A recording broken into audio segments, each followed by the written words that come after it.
Hello friends, very good evening to all of you. So my dear CSC aspirants, वो सभी aspirants जो UPSC and public service commissions union and provincial civil service की preparations कर रहे हैं including other competitive examinations के लिए। तो आज उनके लिए जो लेक्चर्स हैं हम पार्लियामेंट पे डिस्कस कर रहे हैं। तो पार्लियामेंट का next lecture proportional representations not adopted, कहाँ पर ये अडॉप्ट नहीं होता और कहाँ पर प्रोपोर्शनल रिप्रेजेंटेशन अडॉप्ट होता है।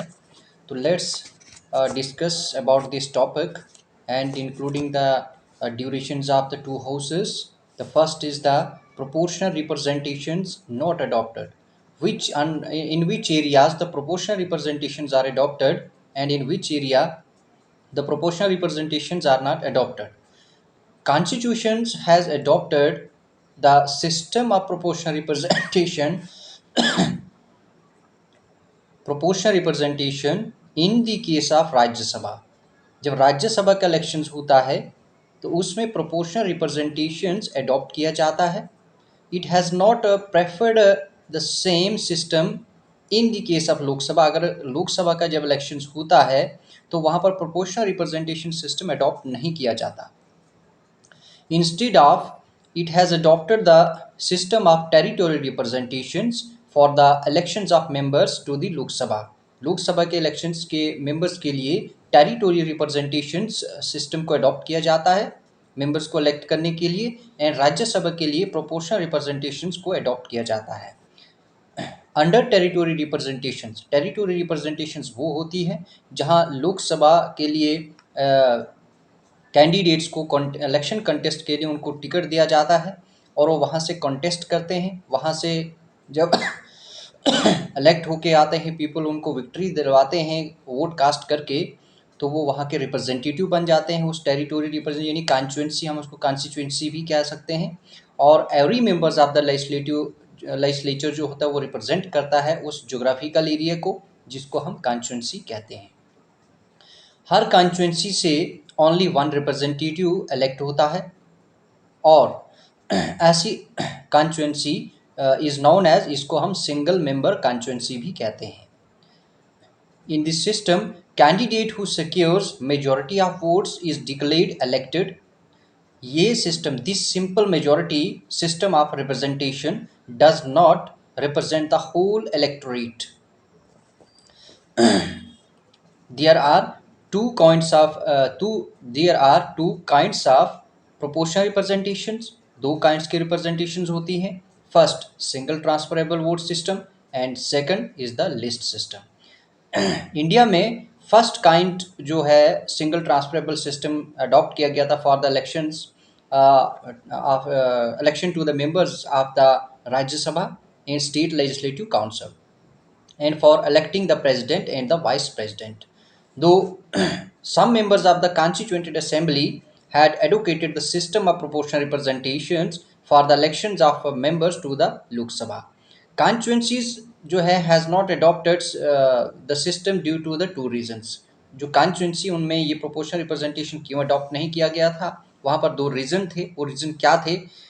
First is the difficulty for the voters to understand the system. ये वोटर्स के लिए काफ़ी डिफ़िकल्टी हो जाती थी कि ये सिस्टम को कैसे अंडरस्टैंड किया जाए। इसमें due to low literacy scale in the country, क्योंकि तब कंट्री में लिटरेसी रेट जो था काफ़ी लो था, स्केल लिटरेसी रेट का स्केल काफ़ी लो था। और सेकंड क्या था, ये unsuitability to the parliamentary government को होता है due to the tendency of the system to multiply political parties leading to instability in government. Additional में अगर हम इस सिस्टम को यानी प्रोपोर्शनल रिप्रेजेंटेशन सिस्टम को देखें तो इसके कुछ डिमेरिट्स भी हैं प्रोपोर्शनल रिप्रेजेंटेशन के। वो क्या है? एक तो ये हाई एक्सपेंसिव होता है और second it does not give any scope for reorganising by elections. Third it eliminates intimate contacts between voters and the representatives. Fourth, it promotes minority thinking and group interests. And fifth is it increases the significance of party system and decreases that of voters. So these are the demerits of proportional representations. That's why it cannot be followed in the elections of Lok Sabha. So the durations of the houses, we know that as we all peoples are know that the in democratic system, parliament has the two types of houses, that is the uh, Rajya Sabha upper house and the Lok Sabha is the lower house. The durations of to houses, यानी जो इनके elected members होते हैं, parliamentarians होते हैं, उनका का duration तो होता है या फिर उस ड्यूरेशंस के एक्सटेंशन भी हो जा सकते हैं, ऐसा डिस्कशंस हम अभी करते हैं। तो फ्रेंड्स, इसका ड्यूरेशन जो है राज्यसभा, जिसको हम फर्स्ट इसको अपर हाउस कहते हैं और ये फर्स्ट कॉन्स्टिट्यूट किया गया था 1952 में, इज ए कंटिन्यूइंग चैम्बर, एक कंटिन्यूइंग चैम्बर है ये, that is it is a permanent house, इसको हम परमानेंट हाउस भी कहते हैं या परमानेंट बॉडी भी कहते हैं, and not subject to dissolution, इसका कोई डिसोल्यूशन नहीं होता है। हाउएवर 1/3 ऑफ इट्स मेंबर जो हैं वो रिटायर्ड होते हैं every second year. Their seats are filled up, उनकी सीट्स फिर दोबारा फिल्ड अप की जाती है by fresh elections and presidential nomination, जो नॉमिनेटेड होते हैं उनको नॉमिनेटेड के थ्रू फिल्ड किया जाता है, जो इलेक्शंस के थ्रू आते हैं उनको प्रेसिडेंशियल इलेक्शन के थ्रू बाय फ्रेश इलेक्शन के द्वारा उनको पार्लियामेंटेरियन बनाया जाता है। At the beginning of the every 3rd years. दो फ्रेंड्स, द रिटायरिंग मेंबर्स जो होते हैं वो अगर री इलेक्शंस के लिए कॉन्टेस्ट करना चाहते हैं तो वो भी एलिजिबल होते हैं, रिटायर्ड होने के बाद वो भी री इलेक्शंस के लिए कॉन्टेस्ट कर सकते हैं। और जो नॉमिनेटेड मेंबर्स होते हैं वो दोबारा से फिर नॉमिनेट भी हो सकते हैं, ये री नॉमिनेशन प्रोसेस भी अवेलेबल है हमारे कॉन्स्टिट्यूशन में। कॉन्स्टिट्यूशन ने कोई भी फिक्स नहीं किया है term of office of the members of Rajya Sabha और लेफ्ट इट टू द, ये पार्लियामेंट के ऊपर छोड़ा है, और इसके अकॉर्डिंगली पार्लियामेंट जो है in the representation of people act 1951 provide करता है term of office of the members of Rajya Sabha, जिसका टोटल टर्म रखा है 6 years every members in Rajya Sabha. और the act also empowered the president of India to curtail the term of members chosen in the first राज्य सभा। जो first Rajya Sabha में जो term choose किया गया था उसको अगर कर्टेन करना चाहें तो कर्टेल जो है टर्म का जो रिडक्शंस है वो प्रेसिडेंट ऑफ इंडिया द्वारा ही किया जाता है। फर्स्ट बैच में इट वाज डिसाइडेड कि ये लॉटरी है as to who should retired, but it was decided that it was decided that the act also authorized the president to make provisions to govern the orders of retirement of the members of the Rajya Sabha. So these are the durations and the process of members renominations and re-elections in the Rajya Sabha. The durations is not fixed by the constitutions of upper houses, and every second year the 1/3 members are retired from the Rajya Sabha, and again the vacant जो vacancies हैं, vacant post जो हैं parliamentarians की, उनको again fill किया जाता है bye री इलेक्शन द्वारा, एंड नॉमिनेटेड जो पोस्ट होती हैं पार्लियामेंटेरियन की उनको री नॉमिनेटिंग प्रोसेस से फिल किया जाता है। Now the durations of Lok Sabha, तो ये राज्यसभा की तरह प्रोसेस नहीं होता है इसका लोकसभा का। Lok Sabha is not a continuing chamber. Its normal term is 5 years from the date of its first meeting after the general elections, after which it automatically dissolve। जब 5 साल इसके पूरे हो जाते हैं तो ये ऑटोमेटिकली डिसॉल्व हो जाता है। However, the president is authorized to dissolve the Lok Sabha at any time, even before the completions of 5 years, and this can not be challenged in a court of law. एक जब president इसको dissolve करते हैं तो उनका ये जो dissolution है इसको किसी भी कोर्ट ऑफ लॉ में चैलेंज नहीं किया जा सकता। तो फ्रेंड्स, फर्दर जो टर्म ऑफ लोकसभा होता है वो कैन बी एक्सटेंड भी किया जाता है फर्दर टाइम्स के लिए, लेकिन कब? During a period of the national emergency. ये इमरजेंसी जब नेशनल इमरजेंसी लगती तो 1 साल के लिए इसका टर्म जो है फर्दर एक्सटेंड किया जाता है पार्लियामेंट का। ये लॉ पार्लियामेंट है, be a law parliament for 1 year at a time for any length of time. इसी तरीके से ये एक्सटेंशन के नॉट कंटिन्यूड, ये कंटिन्यूड नहीं रह सकती beyond a period of 6 months after the emergency has cease to operate. So membership ये sorry members of the parliamentarian, जो मेंबरशिप ऑफ पार्लियामेंटेरियंस हैं, उनके लिए क्वालिफिकेशंस क्या होती है एमपी बनने की? तो फर्स्ट क्राइटेरिया उनका है, ये first, he or she must be a citizen of India. Second, he or she must make and subscribe before the person authorized by the elections commissions on oath and affirmations according to the form prescribed in the third schedule. And the third criteria क्या है? he or she must be he or she must be not less than 30 years age in the case of Rajya Sabha and not less than 25 years age in the case of Lok Sabha. Rajya Sabha के election contest करने के लिए minimum age जो है वो 30 years होनी चाहिए, and Lok Sabha का इलेक्शन कॉन्टेस्ट करने के लिए मिनिमम एज 25 ईयर्स होनी चाहिए। तो friends, he or she, fifth fourth point है, he or she must possess other qualifications prescribed by parliamentarian. वो क्या है?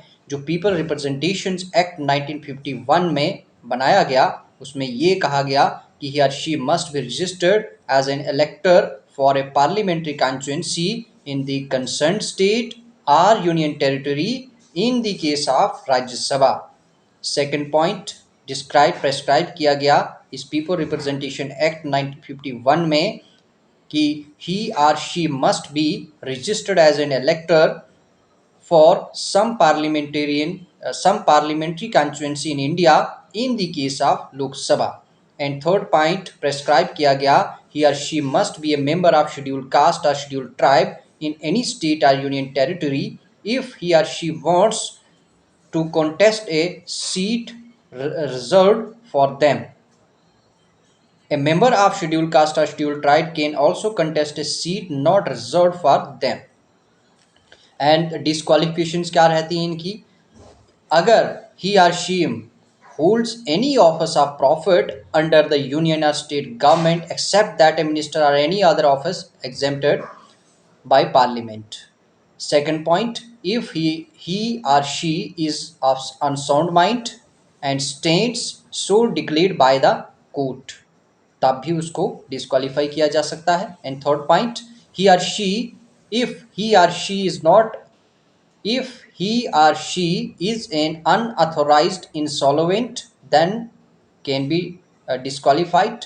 And fourth point, if he and she is not a citizen of India or has voluntarily acquired the citizenship of a foreign state or is under any acknowledgement of allegiance to a foreign state, then also can be disqualified. And the last point is, if he or she is so disqualified under any law made by parliament, then also can be disqualified from the member of parliamentarians. So these are the durations and qualification and disqualifications of the member of parliament, membership of parliament. So the next is disqualification on ground of the defections. कुछ ऐसे भी area हैं जिनको defections के base पर, ground पर उनको disqualify किया जाता है। वो क्या है? वो फर्स्ट पॉइंट ये है फ्रेंड्स, मोस्ट इंपॉर्टेंट पॉइंट्स हैं ये 10th शेड्यूल में है। हमने जब defection, anti defection of law लाया था, वो 10th शेड्यूल में रखा गया। और ये किस ग्राउंड पे उनको निकाला जाता है? Defection, on the ground of defection under the provisions of the 10th schedule. और ये मेंबर्स इनकर डिस्क्वालिफिकेशन होते हैं एंटी डिफेक्शन लॉ, इसको डिफेक्शन लॉ भी कहते हैं हम। तो वो फर्स्ट पॉइंट ये है कि if he or she voluntary gives up the membership of the political party on whose ticket he or she is elected to the house. Second point, if he or she votes or abstain from voting in the country contrary to any direction given by his or her political party. Third point है, if he और she any independently elected member join any political party, then also be disqualified on the ground of defection law.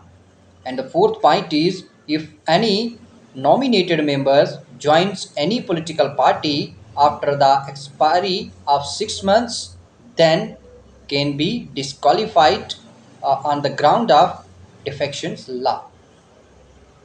So friends, ये questions of disqualification under the 10th schedule जो है वो decide किया गया था by the chairman in case of Rajya Sabha and speaker in case of Lok Sabha and not by the president of India.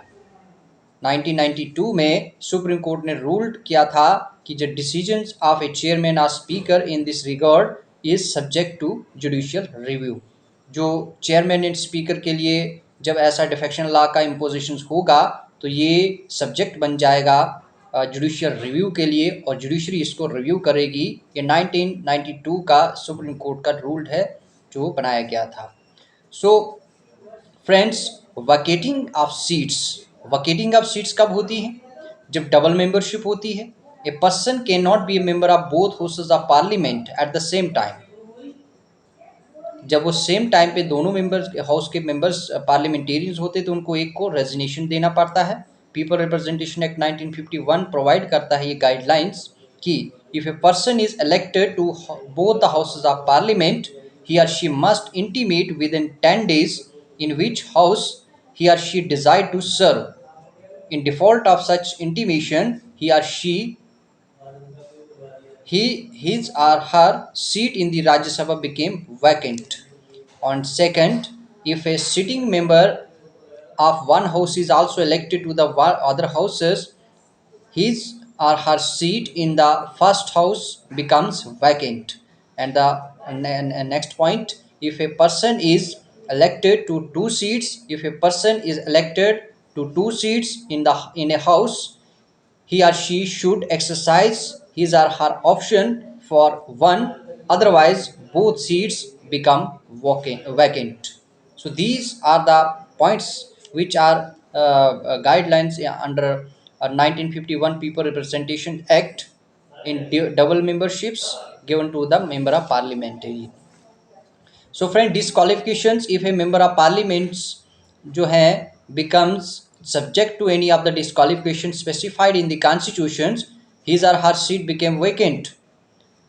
Here the list of disqualification जो है also include the disqualification on the grounds of किस grounds पे anti defection law यानी defection law under the provisions of the 10th schedule of the constitutions. Registrations, third point है registration.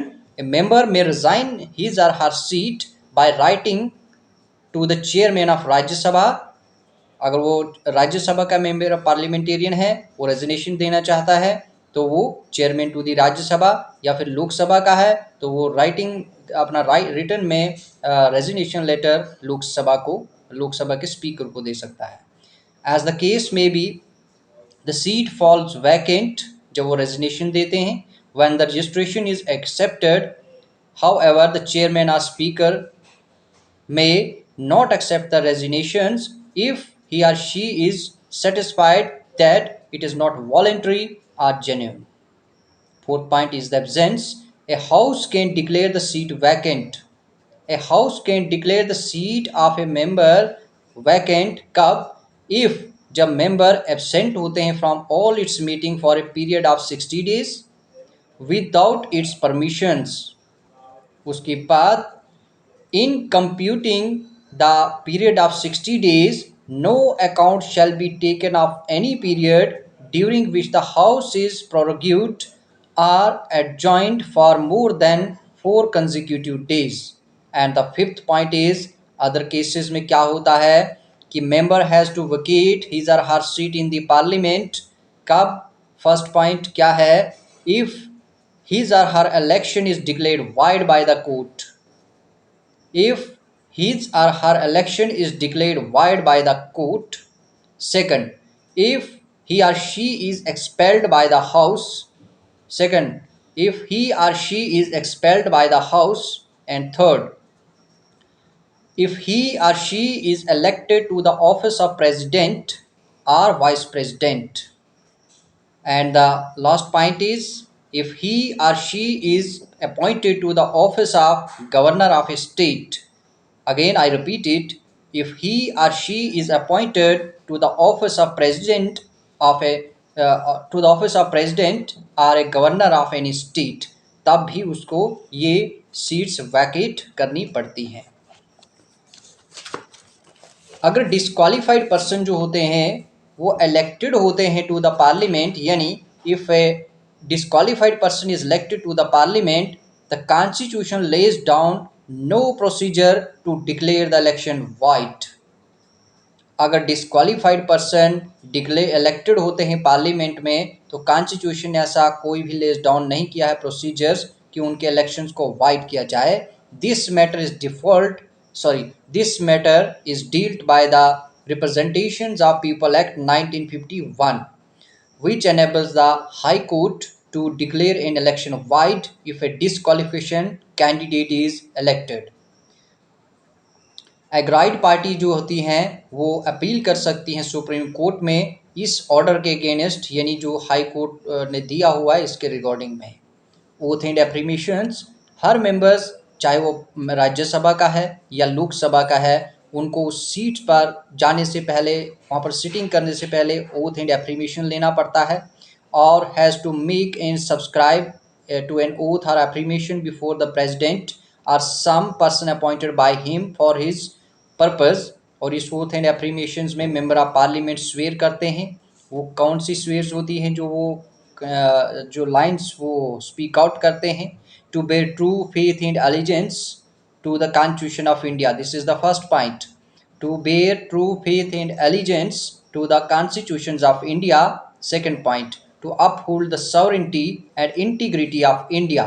I again repeated, to uphold the sovereignty and integrity of India. And the third point, to faithfully discharge the duty upon which he or she is about to enter. So these are the three necessary points. During the oath and affirmations periods, the members of parliamentarians are swears. Now the salaries and allowances of members of parliament जो होते हैं, either houses of parliament, वो entitled होते हैं receive करने के लिए as सभी सैलरीज एंड अलाउंसेस के एज जो डिटरमाइंड की जाती हैं पार्लियामेंट द्वारा। और यहाँ कोई प्रोविजन नहीं है, there is no provision of pension in the constitution, but today ये अमेंडमेंट होने के बाद कॉन्स्टिट्यूशन में ये pension provisions member of parliamentarian के लिए लाया गया। इसी तरीके से parliament has provided pension to the members.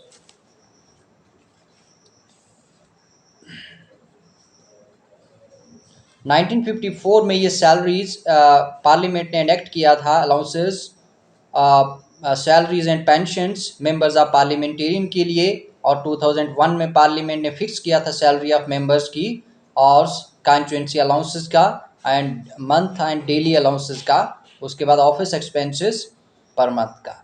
So friends, these are the information about the Rajya Sabha and Lok Sabha, how the peoples are elected to the representatives and sent in the Lok Sabha and represent the constituency or territorial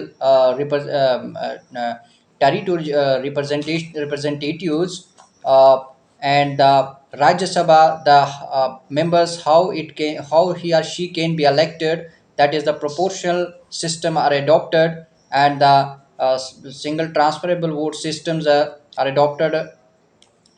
Lok Sabha में जो members आते हैं वो directly elected होते हैं और राज्यसभा में directly elected होते हैं। और लोकसभा सबसे पॉपुलर हाउस है, सबसे पावरफुल हाउस जो डेमोक्रेसी को रिप्रेजेंट करता है। डेमोक्रेसी वैसे तो दोनों ही हाउस के पार्लियामेंटेरियन रिप्रेजेंट करते हैं, और चाहे वो दोनों ही हाउस के पार्लियामेंटेरियन ही क्यों ना हो, उनको मिनिस्ट्री का पोर्टफोलियो भी मिलता है। सिर्फ कंडीशंस ये है कि वो आइदर हाउस के पार्लियामेंटेरियन, मेंबर ऑफ पार्लियामेंटेरियन होने चाहिए। Now the lecture is over. So friends, it's my special request and humble request with all of you friends, both preparing for the UPSC and PSC examination, including other competitive examinations.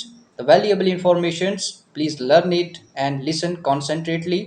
And I humbly request you that please share, subscribe, and like the channels and videos, and listen the lectures. Wish you very all the best, and thank you friends. Wait for the latest lectures on tomorrow. Thank you so much, and Jai Hind.